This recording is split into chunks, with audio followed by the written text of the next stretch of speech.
Have you ever been in this spot? You've been learning Chinese for a while, but when it's time to actually speak, you just freeze. You think, is my pronunciation okay? Is that word second tone or third tone? What's the right word order here?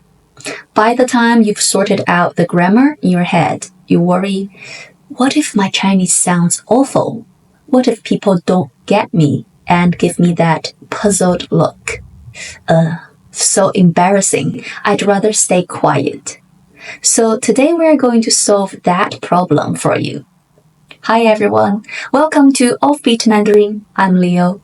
Today we're going to have a relaxing chat and talking about mindset. With this mindset, you'll no longer find speaking a foreign language scary.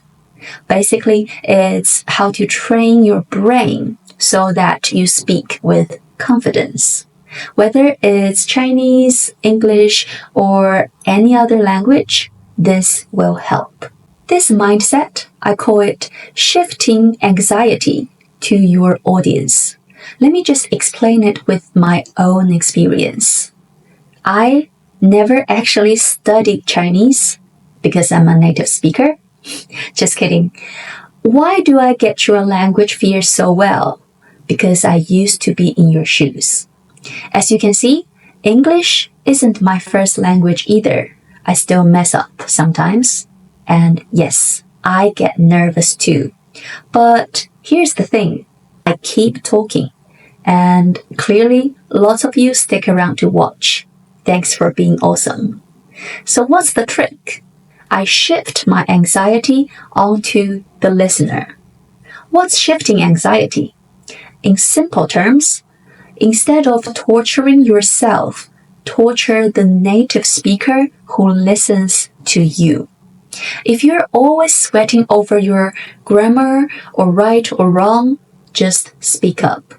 Once you do, your anxiety jumps to the person listening. Now they have to worry about understanding you. You might find it absurd, but hey, I'm a native Chinese speaker. I'll explain with what a native thinks when they listen to you. You've probably noticed I teach Chinese. I've had all kinds of students, from zero beginners to HSK 6. Some don't even know how to say 你好. Some chat fluently with Chinese people. But they all have one thing in common. They make mistakes. That's totally normal. My job as a teacher is to fix those mistakes, right? If nobody ever made errors, I'd be out of a job, and that wouldn't be fun. Haha. I've heard every kind of mistake you can imagine. Learners from different cultures slip up in all sorts of ways. It's fascinating. But here is the big but. Even with mistakes, I, as a native speaker, still get what they mean. Not always 100% sure, but let's say 90% of the time, I can piece it together and put it into right Chinese. So as long as there's some context, even a terrible sentence usually gets through. Natives have a natural edge on understanding. You might ask, what about the other 10%? I knew it. I knew you'd ask that. You ask because you are kind and nice. You don't want to confuse people. You're maybe a bit of a perfectionist, I guess. So you worry, if they don't get me, will they find me annoying? Here's what's really going on inside a native speaker's head. If my student says something I don't catch, I actually get more anxious than them. Because I'm the native, I should understand, right? They are the learner. Their Chinese has limits. If I don't get it, is my brain broken? Am I even Chinese? No way. So I'll ask, hey, can you say that again? I will do my best to help them speak clearly. Otherwise, I'll lie awake at night. What did they mean? What could have they meant? You might say, Leo, you are a teacher. Of course you are patient. What about most Chinese people? So I will speak something that might be a bit extreme. When you, a non-native, talking someone's mother tongue, they have a duty to be patient, to spend a bit of time understanding you. It should be compulsory for all the natives to be patient to non-natives. If they won't be patient, they're jerks.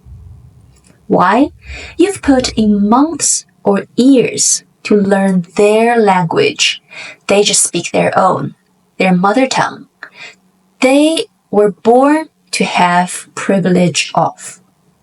You might only have a very short conversation with them, like 1 minute, but the effort you put in before this 1 minute is countless. Is that not worth a little respect? A bit of patience? If they're normal, sane human, they'll gladly help. If not, go find someone who will. Here is another story to explain it again, also from my experience, but from a non-native's point of view. About 9 years ago, I moved from China to the US for work. The first few months were tough. I went from almost no English to a full English work and life. If I said I wasn't nervous, I'd be lying. I used to overthink everything. I'd say a sentence and wonder, how do they see me? Did I say it wrong? That worry crept into my language learning. Even though I'd studied English for years before moving, I never had the confidence to just speak up. I wasn't the type to bold-faced grab a foreigner and practice my English. I'm guessing most of you aren't either, otherwise we wouldn't be here, right? I'd even traveled abroad before, but unless I had to, I'd rather just stay quiet. But, and of course there's a but, after 20 plus years in a Chinese-only world, overnight I had to live in English. Staying quiet wasn't an option, so I used this mindset I just shared. I braced myself and spoke up. Understanding? That was their problem. I wasn't a native. Of course I would slip up. Why should I beat myself up for mistakes? It's totally normal for non-natives. With that new attitude, I'd just try. If I didn't know the English word, I'd grab a synonym or describe it. For example, I didn't know how to say socket, so I said, you know the hole where you put the plug in? And people kindly said, oh, you mean the socket. Looking back, my English was so-so, but my mindset was great. The people I met were kind. Those I tormented with my broken English were patient. And those I tormented with my silence were nice too. I'm really grateful. So, Mandarin learners or language learners, here's the mindset. Just speak. Whether they understand or not is their problem now.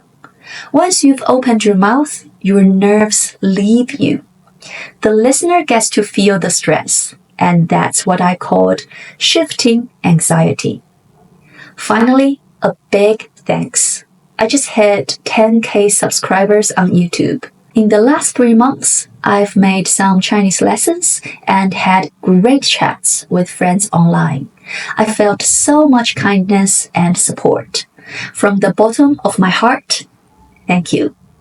If you find this video helpful, don't forget to like and subscribe. I'm Leo. See you next time. Bye for now.